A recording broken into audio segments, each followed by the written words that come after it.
Hello everyone, आज का test शुरू करते हैं। तो ये मॉक टेस्ट फर्स्ट है। देखो आपके कितने मार्क्स बनते हैं, पहले खुद से अटेम्प्ट करो इसको। Which of the following dance is performed in Goa during the festival Ganesh Chaturthi. तो गोवा का इसमें से फेस्टिवल कौन सा है जो गणेश चतुर्थी पे सेलिब्रेट होता है? तो फुगड़ी जो है ये होता है गणेश चतुर्थी पे। तो सी आंसर आएगा इसका। जो गोवा के इंपॉर्टेंट फेस्टिवल है वो सारे देख लेना। In which of the following state is शू फाट डांस परफॉर्म्ड। शू फाट डांस जो है वो सिक्किम का है, तो डी आंसर है। बहुत बार रिपीट हुआ है question. Ranjana Gauhar was awarded the Padma Shri award 2003 for the contribution to which of the following Indian dance form.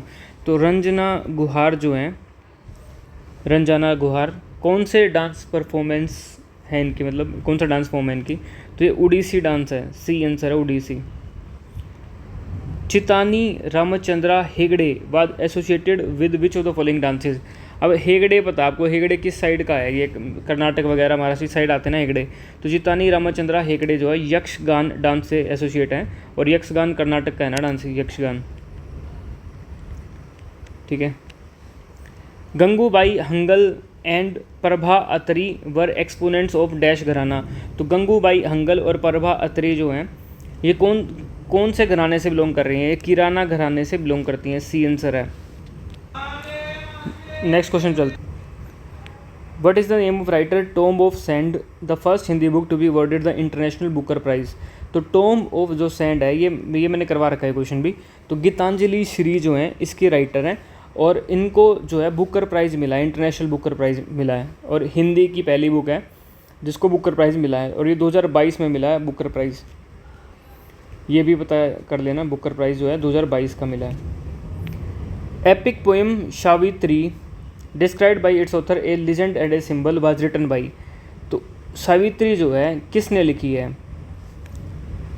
A legend and symbol, Savitri author a legend and a symbol, Savitri.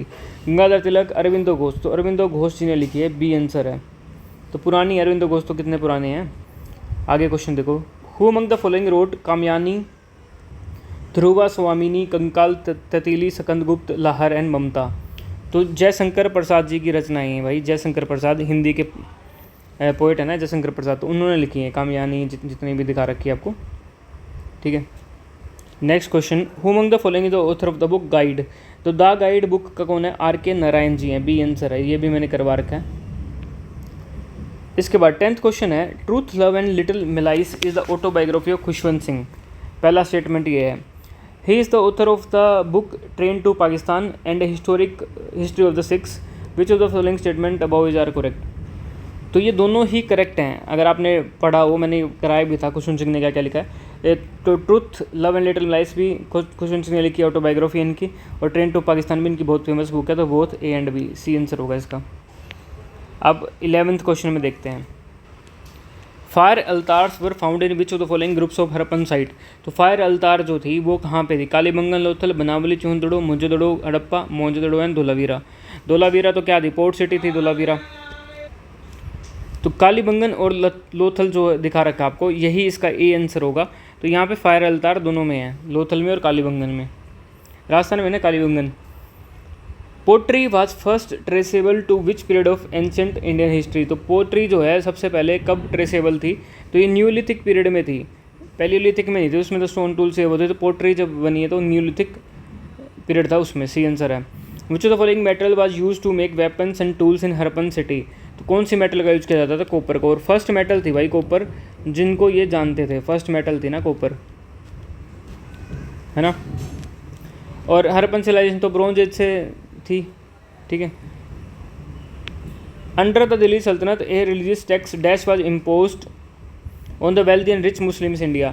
जैसे दिल्ली सल्तनत में हिंदू पे जो लगाते थे ना, हिंदू पे, तो हिंदू पे तो जजिया कर था, और जो मुस्लिम्स थे उनके ऊपर जखत था, जखत, सी आंसर है। तो ये भी क्वेश्चन भी मैंने करवा रखा है, सी आंसर आएगा इसका। ठीक है। तो अगर मुस्लिम का पूछे जखत, और हिंदू पे था जजिया। Which of the following system of Delhi sultanate had influence on Bahmani and Vijayanagar empire. तो कौन सा सिस्टम था दिल्ली सल्तनत का जिसका इन्फ्लुएंस था बहमानी और विजयनगर एम्पायर पे? तो इक्तादारी सिस्टम था, डी आंसर है इसका, iqtadari system. Next question. Who was the viceroy of India when Mahatma Gandhi started Dandi march. 12 March 1930 को जब दांडी मार्च शुरू किया था, तो उस टाइम पे वाइसरॉय पूछ रहा है ना, वाइसरॉय कौन थे? तो इरविन जी थे, सी आंसर है। आपने गांधी इरविन पैक्ट भी पढ़ा होगा, गांधी इरविन पैक्ट भी था, और जो हाँ गांधी इरविन पैक्ट, तो वो भी बताना आप कमेंट में उसमें डाउट ग्रुप में, ये कब था गांधी इरविन पैक्ट वगैरह। What is the official reason given by Britisher after partition of Bengal 1905 में। 1905 में जब बंगाल का पार्टीशन हो गया तो उस टाइम पे इन्होंने रीजन क्या दिया। ए पढ़ो, easy movement of army, to check and extremist activity, economic progress, administrative convenience. तो इन्होंने रीज़न क्या दिया था ब्रिटिशर्स ने। मूवमेंट ऑफ आर्मी का कोई मतलब था नहीं, एक्सट्रीमिट एक्टिविटीज़ ये भी नहीं था, इकोनॉमिक प्रोग्रेस इनसे मतलब नहीं था, एडमिनिस्ट्रेटिव कन्वीनियंस, उनको जो है एडमिनिस्ट्रेशन करने में कन्वीनियंट लगेगा, इसलिए उन्होंने बंगाल का पार्टीशन करा था। ठीक है, और किसने किया था, लॉर्ड कर्जन ने किया था 1905 में। 1905 तो ऊपर लिखा ही हुआ है, लॉर्ड कर्जन ने किया था। ठीक है, तो इतने ज़्यादा बंदे थे, उनको मैनेज किया नहीं जा रहा था, तो फिर पार्टीशन कर दिया उन्होंने, है ना। Nana Sahib a rebel at Kanpur was the son of which of the following Peshwas. तो नाना साहिब जो रेबल था कानपुर में, किसका सन था, तो बाजीराव 2 का सन था, ये सी आंसर आएगा। अब 1857 के मैंने अलग अलग बताया था, कानपुर से कौन था, टाटा टोपे कौन कहाँ से था, कौन कहाँ से था, सारा बताया था ना, तो ये बाजीराव 2 आएगा इसका answer. Who among the following by the first Portuguese viceroy of India.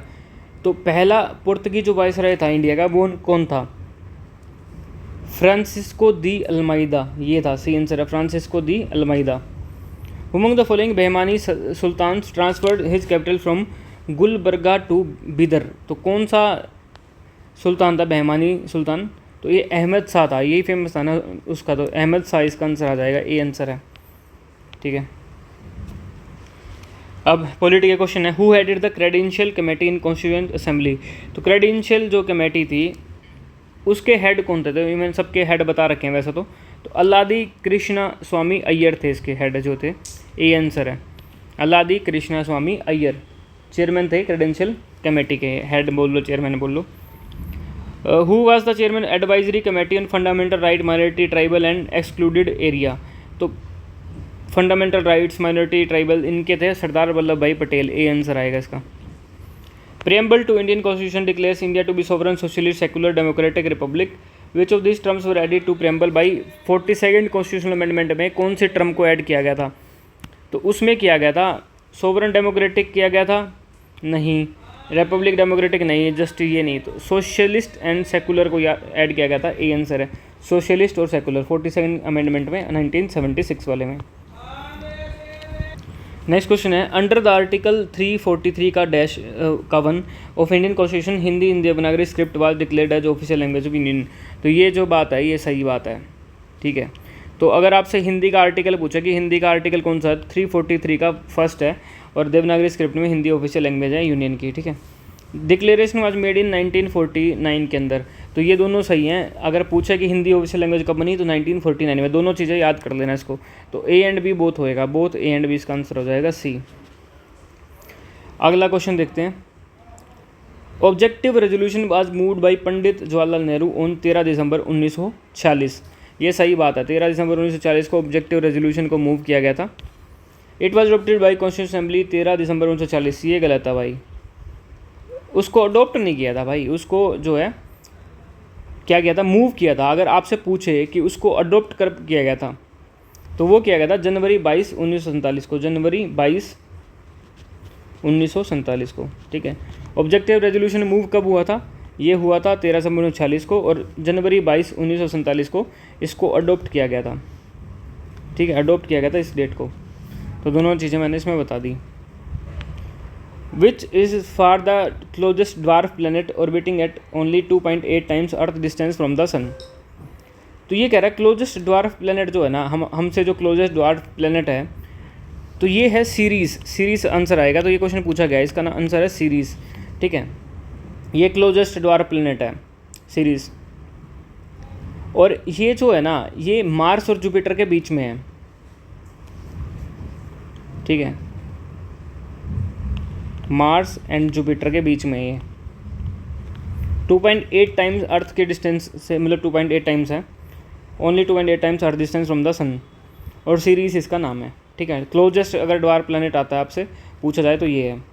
आगे चलते हैं, colour of surface of Mars is red because of the presence of large amounts of chemical compound in it, name of that compound. तो आपको पता है Mars का colour जो है वो लाल है, तो ये आयरन ऑक्साइड की वजह से है, सी आंसर है। तो अगर आपसे पूछे रेड प्लैनेट कौन सा है, तो वो कौन सा है, मार्स है। कई तरीके के क्वेश्चन आते हैं, जैसे एक आता है टेरेस्टेरियल प्लैनेट्स कौन कौन से हैं। अब इसमें से मैं कुछ बता देता हूँ, एंड में बता देते हैं आपको इसमें से कुछ जो चीज़ें हैं। देखो पहले प्लूटो होता था स्मॉलेस्ट प्लैनेट, लेकिन अभी प्लूटो तो है नहीं।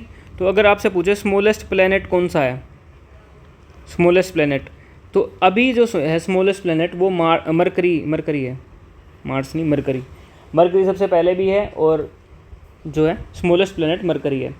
एक क्वेश्चन आता है आपसे, इवनिंग स्टार अर्थ का ट्विन, अर्थ के जैसा मतलब, या फिर इवनिंग स्टार मॉर्निंग स्टार है ना, EVENI, इवनिंग स्टार,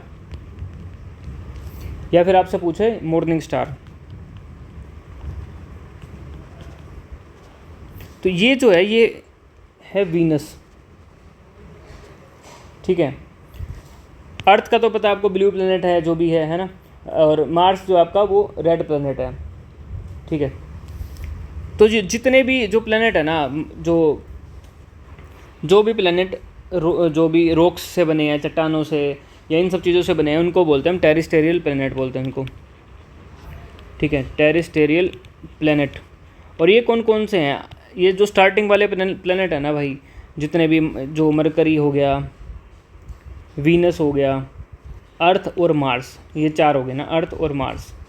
अब ये जो है रॉक्स से बने हैं, ठीक है, जो चट्टाने वगैरह हो गई उनसे बने हुए हैं ना। ये जो जैसे बाकी प्लेनेट है वो गैस से बना है, कोई किसी से बना है ना, तो वो प्लेनेट जो हैं वो अलग हैं, ठीक है। टेरेस्टेरियल प्लेनेट में ये आता है अगर क्वेश्चन पूछ ले आपसे। और इसके अलावा अगर मैं एक आधा इंपॉर्टेंट पॉइंट और बताऊँ आपको, अगर आपसे पूछे कि रिंग किस प्लेनेट के अराउंड है, रिंग प्लेनेट, तो वो सैटर्न है। एक पूछता है कि टिल्ट जो है ना, टिल्ट कौन सा प्लेनेट है जो टिल्ट है उसकी साइड 98 डिग्री से, तो ये यूरेनस है, ठीक है। और इसके अलावा लार्जेस्ट प्लेनेट कौन सा है, लार्जेस्ट प्लेनेट जुपिटर है। इसके अलावा सैटेलाइट किसके सबसे ज़्यादा हैं, तो मैक्सिमम जो सैटेलाइट है ना भाई, मैक्सिमम सैटेलाइट्स जो हैं वो सैटर्न की हैं।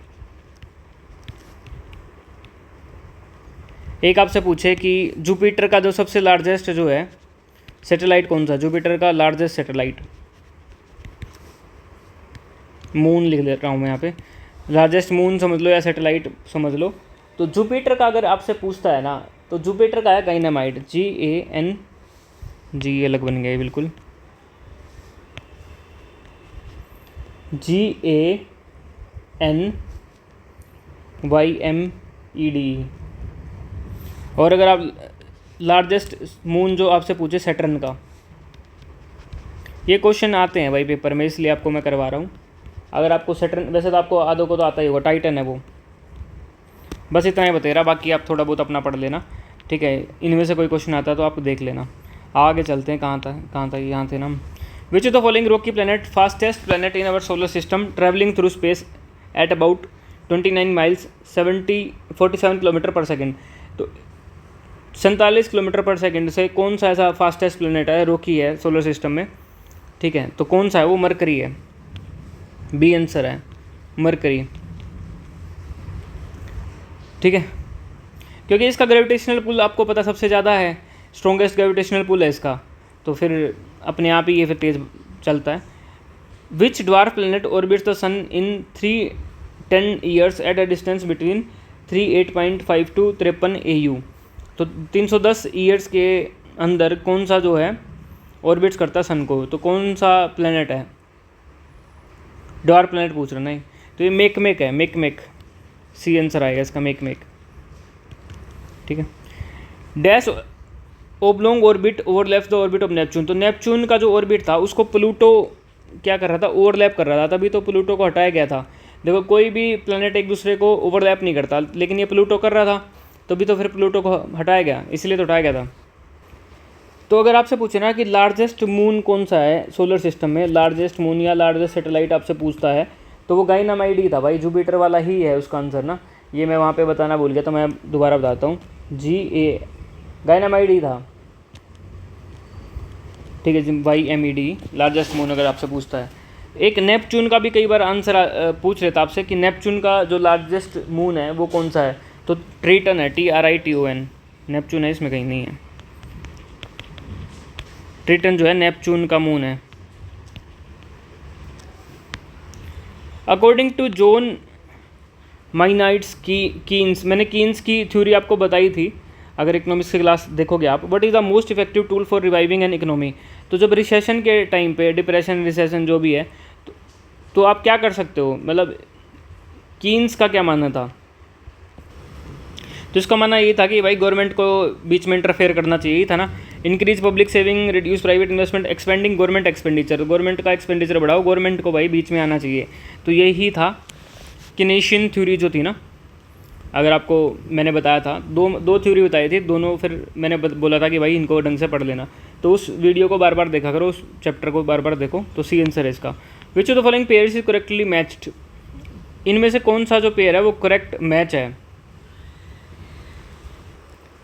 तो micro economics inflation rate, macro economics price of T, macro economics national income, और माइक्रो इकोनॉमिक्स GDP। अब दो चीज़ें हैं, एक है माइक्रो और एक है मैक्रो। जो माइक्रो है ना भाई, माइक्रो नाम से ही माइक्रो, मतलब कि जो स्मॉल चीज़ पे जो बात करती है वो माइक्रो है। जो भी इंडिविजुअल पे बात करेगी ना भाई, वो उसको बोलते हैं माइक्रो, ठीक है। इंडिविजुअल चीज़ पे बात करेगी,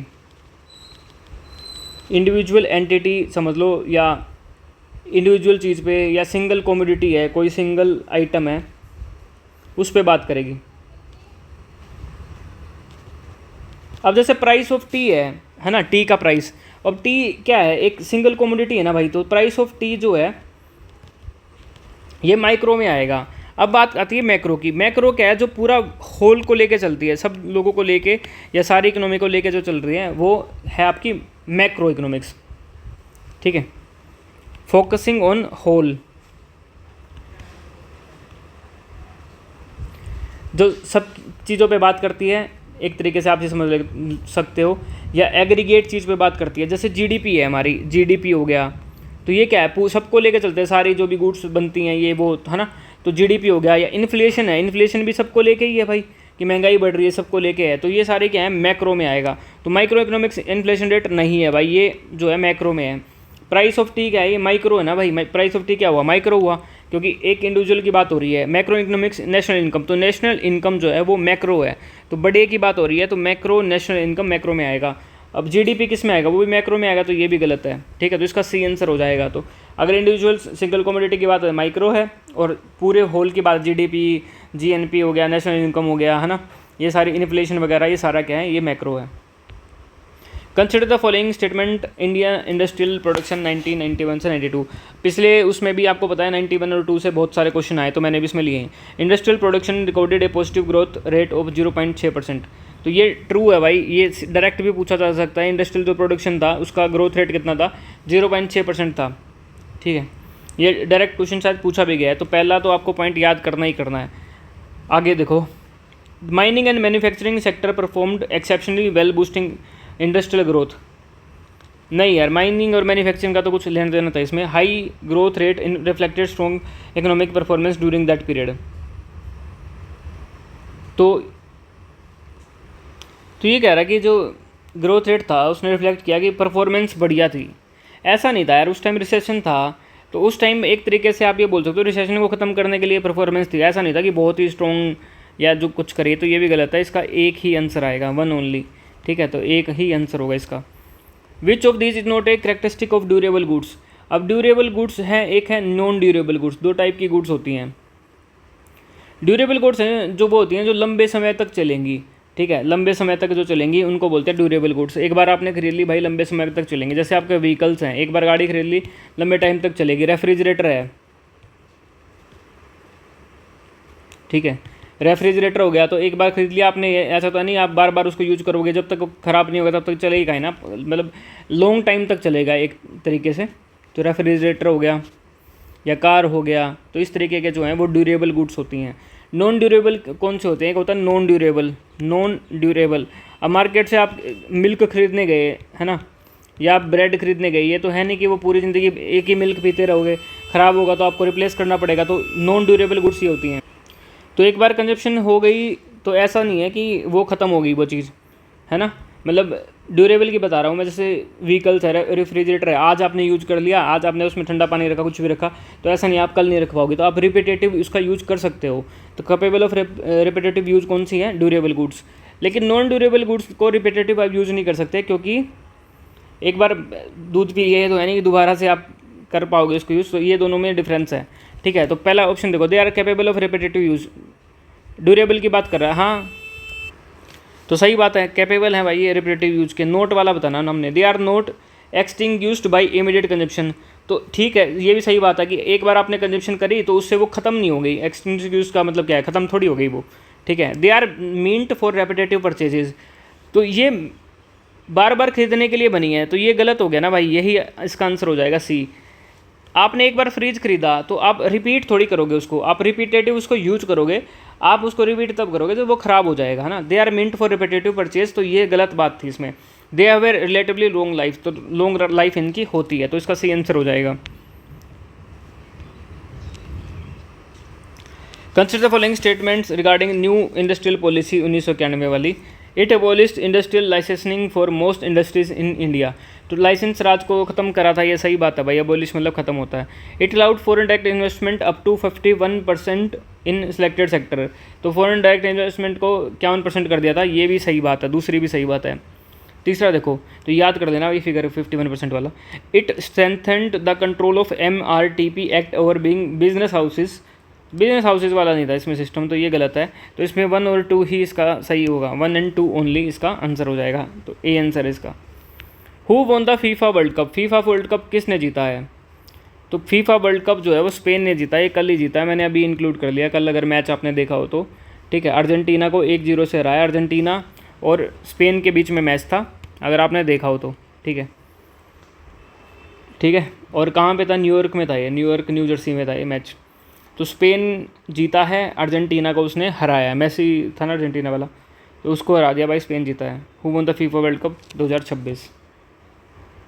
next question, who is the current CDS of India, current CDS कौन है? ये भी अभी मई में बने हैं आई थिंक। तो करंट CDS जो है वो NS राजा सुब्रमणी है, बी आंसर है। करंट CDS ऑफ इंडिया कौन है? NS राजा सुब्रमणी। और धीरज सेठ को अभी आर्मी का चीफ नियुक्त किया है ना, पहले जनरल उपेंद्र द्विवेदी थे, अभी धीरज सेठ हैं, सर्च करना एक बार। अनिल चौहान इससे पहले CDS थे, NS राजा सुब्रमणी से पहले वाले CDS जो अनिल चौहान थे। श्री VS अच्युतानंदन, आप चेक करोगे ना, जो मैंने करंट अफेयर दिए था तो उसमें शायद मैंने अनिल चौहान दे रखा है, तो उसको करेक्ट करके NS राजा सुब्रमणी कर लेना, ठीक है, क्योंकि अब करंट की बात कर रहे हैं ना हम। तो Shri VS Achuthanandan was awarded the Padma award, तो पद्म अवार्ड मिला है इनको। पद्म अवार्ड में भी कौन सा मिला है? पद्म विभूषण मिला है इनको, ठीक है, पद्म विभूषण। तो कौन सी फील्ड में मिला है? तो ये केरला के चीफ मिनिस्टर भी रहे हैं भाई, CM भी रहे हैं केरला के, तो पब्लिक अफेयर में मिलेगा, पब्लिक अफेयर में ही मिलेगा ना, सोशल वर्क नहीं है भाई, पब्लिक अफेयर्स में मिलेगा। कोई किसी कहीं का CM रहता है, कुछ भी रहता है, तो सर्विस दी उसमें पब्लिक को, तो सी आंसर आएगा public affairs. India rank world happiness report के अंदर कितनी है 2026 में?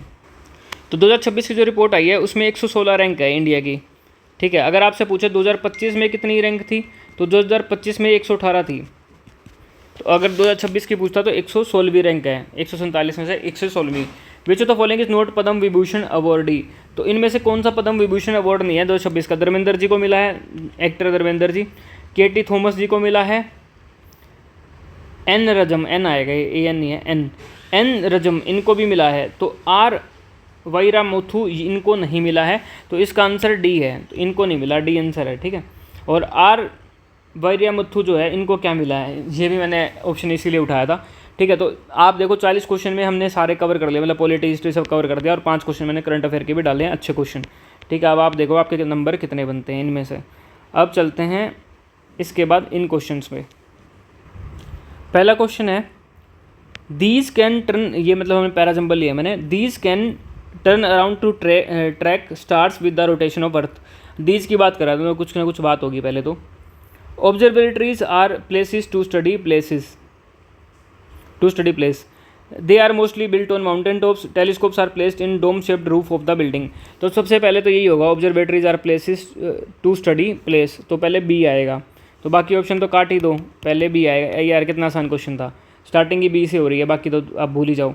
तो पहले बी आएगा। बी के बाद क्या आएगा, they are mostly built on mountain tops, तो बी के बाद सी ही होगा, यही होगा। उसके बाद डी टेलीस्कोप आर प्लेस्ड और these can turn round to track stars with rotation of earth, telescope से ही आप वो करोगे तो ठीक है। तो ए आंसर हो जाएगा इसका।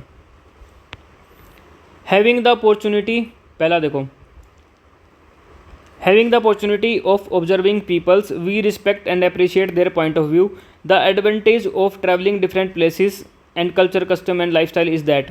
तो पहले तो आर होएगा, एडवांटेज बता रहा है किसका, ट्रैवलिंग डिफरेंट प्लेसेस का, ठीक है। तो एडवांटेज क्या होगा उसका, पहले तो आर होगा। उसके बाद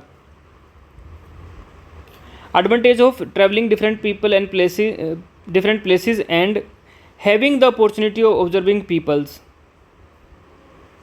ठीक है।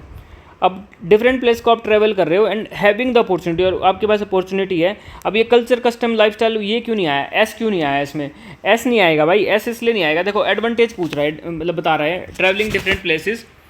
अब कल्चर को आप ट्रैवल थोड़ी करोगे, कल्चर कस्टम एंड लाइफस्टाइल को ट्रैवल करोगे, नहीं करोगे ना, तो एस नहीं आएगा। तो आर के बाद यहाँ पे पी ही बैठेगा, आर के बाद यहाँ पी बैठेगा। Advantage of travelling different places and having the opportunity of observing peoples. अब पीपल्स का क्या ऑब्जर्व करोगे आप, कल्चर ऑब्जर्व करोगे, तो आर पी के बाद फिर एस आएगा, यही होगा। पी नहीं, मतलब क्यों आएगा ना पहले, एक सेकंड मैं ही कन्फ्यूज हो गया, मैं दोबारा पढ़ते हैं सारा। हाँ ठीक है, ये आएगा, आर के बाद पी आएगा, पी के बाद क्या आएगा, advantage of travelling different people places and having the opportunity of observing peoples, culture, ये एस हो गया। Custom is that we respect and appreciate their point of view, फिर क्यों होगा, तो इसका एडवांटेज यही होगा, ठीक है। तो आर पी एस क्यू इसका आंसर हो जाएगा। आसान नहीं था, ये भी कोई मुश्किल नहीं था। It is also called a nuclear family, it is good to be in a small family because there is better management of resources, a small family is one with parents and maximum of 2 children, advantage of a small family are numerous, ठीक है। It is also called a nuclear family, nuclear family small family को ही बोलते हैं। तो starting का answer करेंगे, advantage of small family are numerous, small family के एडवांटेज न्यूमरस होते हैं, लेकिन स्टार्टिंग तो हम पहले उसी से करेंगे, डेफिनेशन से। Small family is one with parents and A maximum 2 children, पहले तो सी होगा। सी के बाद देखो क्या बन रहा है, अब सी के 2 ऑप्शन है, ये और ये। सी के बाद ए जा रहा है, बी जा रहा है। It is good to be in small family because there is a better, अब जैसे इसने बोला the advantage of small family are numerous, तो एडवांटेज जो बताएगा उसके बाद ये बी आएगा ना, कि ये एडवांटेज है, तो डी के बाद बी आएगा। ये सीधा सीधा आपको पता लग रहा है कि डी के बाद बी आना है, तो डी के बाद बी कहाँ आ रहा है, डी के बाद बी ए ऑप्शन में ही आ रहा है, तो सी, उसके बाद ए आएगा। It is also called nuclear family, small family को न्यूक्लियर फैमिली बोलते हैं, फिर डी आएगा, फिर बी आएगा, तो ए ऑप्शन ही इसका आंसर हो जाएगा, ठीक है। लैक ऑफ इंटरेस्ट, एंथुजियाज्म और कंसर्न, इसको क्या बोलते हैं। सिंपैथी, तो किसी सिंपैथी ले रहे हो, इम्पैथी जो एक इंडिविजुअल की होती है, एंटीपैथी और एपैथी, तो एपैथी होगा इसका आंसर, बी आंसर होगा। लैक ऑफ इंटरेस्ट, एंथुजियाज्म और कंसर्न को एपैथी बोलते हैं। एंटीपैथी आप कुछ सर्च करना है, एंटीपैथी क्या होता है। नेक्स्ट क्वेश्चन देखो, attempting to impress by affecting greater importance or merit than is actual possessed, attempting to impress by affecting greater importance or merit, तो जो किसी बंदे के अंदर एक्चुअल चीज़ है ना, उसके मतलब इंप्रेस करने के लिए आप उसकी पूरी मेरिट गिनवा रहे हो कि ये इंपॉर्टेंस है, वो इंपॉर्टेंस है, लेकिन एक्चुअल में वो चीज़ है नहीं, तो इसको बोलते हैं प्रीटेंशियस, बोलते हैं इसको प्रीटेंशियस, इसका बी आंसर होगा, प्रीटेंशियस बोलते हैं इस चीज़ को, ठीक है।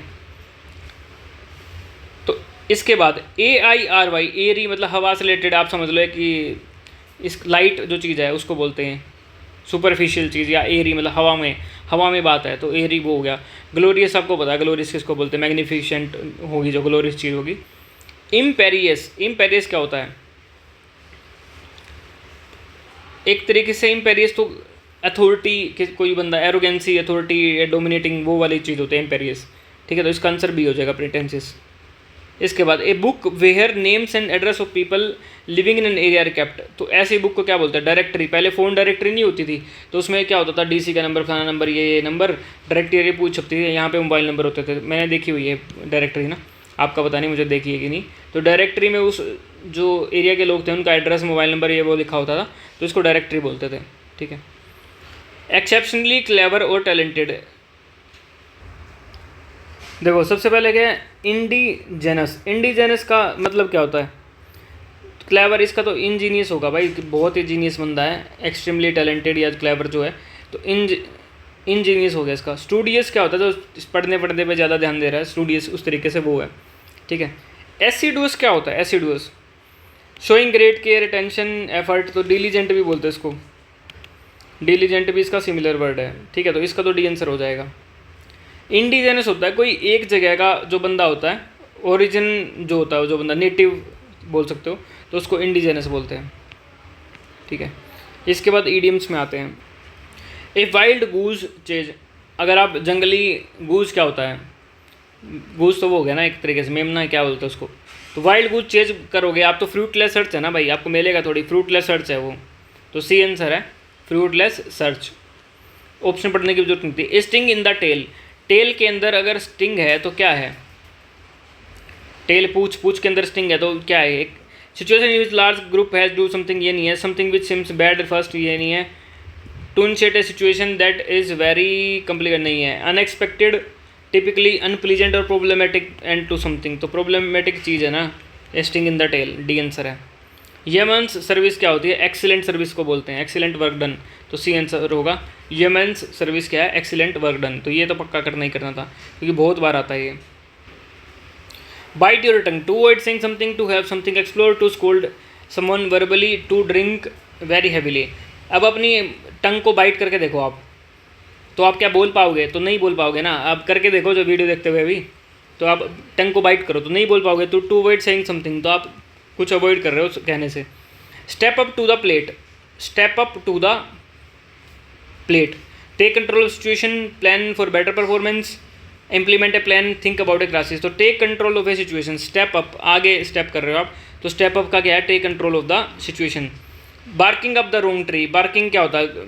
बार्क जो पेड़ की जो क्या बोलते, खाल को बोलते हैं बार्क एक तरीके से। तो प्रूविंग ट्रबल क्या होगा इसको? Barking up the wrong tree, तो गलत ट्री की आप खाल उतार रहे हो, तो मतलब to be mistaken, to be looking for solution in wrong place, तो आप रोंग प्लेस पे ही सोल्यूशन ढूंढ रहे हो, ठीक है। Barking up the wrong tree, इसका मतलब ये होता है, ठीक है। इसके बाद सिनोनिम्स हैं, फिर एंटोनिम्स हैं। तो सिनोनिम्स देखो, रेमिनिसेंस, रेमिनिसेंस का मतलब क्या होता है? रेमिनिसेंस, अगर आप किसी चीज़ को, पास्ट इवेंट को, किसी चीज़ को आप रिमेंबर कर रहे हो तो उसको रेमिनिसेंस ही बोलते हैं, सी आंसर आएगा रिमेंबरेंस। और ऑप्शन देखो, हारिश सिचुएशन मतलब कि बेकार सिचुएशन, क्रूल या सीवियर कोई सिचुएशन है। ओब्लिवियन, ओब्लिवियन क्या है? ओब्लिवियन है कि ऐसी स्टेट जब आप अनअवेयर हो या आपने कुछ चीज़ को भूल गए हो, उसको बोलते हैं ओब्लिवियन। अनअवेयर या फॉरगॉटन जो चीज़ है, ये भी पूछा जाता है भाई, इसको याद कर लेना ओब्लिवियन को। बिनोवेलेंस क्या होता है? काइंडनेस, जनरस, परोपकारी, बिनोवेलेंस उसको बोलते हैं, ठीक है। इसके बाद है रिहेबिलिटेट, रिहेबिलिटेट का मतलब क्या होता है? सेकंड, एक तरीके से आप किसी चीज़ को ना दोबारा से बसा रहे हो, रिहेबिलिटेट का मतलब होता है, री मतलब दोबारा, हैबिलिटेट मतलब किसी चीज़ को आप दोबारा से उस कंडीशन में लिया है, दूसरे मतलब रिस्टोर कर दिया आपने किसी चीज़ को, उसको रिस्टोर कर दिया या दोबारा से उस स्टेट में लेके आया आप, रिस्टोर समथिंग, तो रिहेबिलिटेट बोलते हैं इसको। तो री इंस्टिल इसका आंसर हो जाएगा डी, री इंस्टिल। री इंस्टिल मतलब दोबारा से आप इंस्टॉल कर दिया एक तरीके से, ठीक है। एब्सोल्व क्या होता है? अगर आप किसी गिल्ट वगैरह से आप फ्री हो गए हो तो उसको absolve, free from guilt, free from guilt या ब्लेम, किसी ने आप पे ब्लेम लगा दिया फिर आप एब्सोल्व हो गए उससे, ठीक है। डिक्लाइन करना हो गया, डेवलप आपको पता है। इसके बाद है मुंडेन। मुंडेन क्या होता है? जो चीज़ डल है, डल है, ठीक है, बोरिंग है, डल है, तो उसको बोलते हैं mundane. Lacking interest, lacking interest, तो सिनोनिम बताना ना। ऑर्डिनरी भी तो वही हो गया, ऑर्डिनरी चीज़ है मतलब आम चीज़ है। एक्साइटिंग मतलब एक्साइटिंग चीज़, तो एक्साइटिंग हो गई, तो सी आंसर है। अब नॉर्मल अजीब हो गया, वंडरफुल अलग हो गया, ठीक है, तो इसका ऑर्डिनरी आएगा। अब नॉर्मल भी नहीं आएगा ना, अब नॉर्मल तो अजीब हो गया ना फिर। विटिएट, विटिएट का मतलब क्या होता है? विटिएट मतलब किसी को आप डिस्ट्रॉय कर रहे हो, किसी चीज़ को डिस्ट्रॉय कर रहे हो आप किसी चीज़ को, तो उसको विटिएट बोलोगे। या स्पॉइल कर रहे हो, तो एनीहिलेट, फैसिलिटेट, प्रोपगेट, वैलिडेट। वैलिडेशन तो अलग चीज़ हो गई, चेक, प्रूव, वैलिडिटी।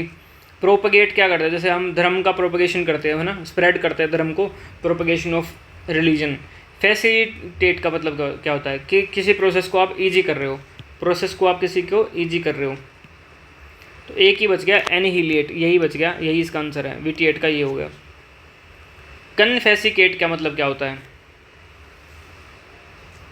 किसी की प्रॉपर्टी को आपने सीज कर लिया, उसको बोलते हैं कन्फिस्केट, कन्फिस्केट बोलते हैं, कन्फिस्केट। तो किसी की प्रॉपर्टी सीज कर ली, ठीक है, इम्पाउंड कर ली, सीज कर ली, इम्पाउंड कर लिया या सीज कर लिया, उसको बोलते हैं कन्फिस्केट। तो इसका बी आंसर ही हो जाएगा।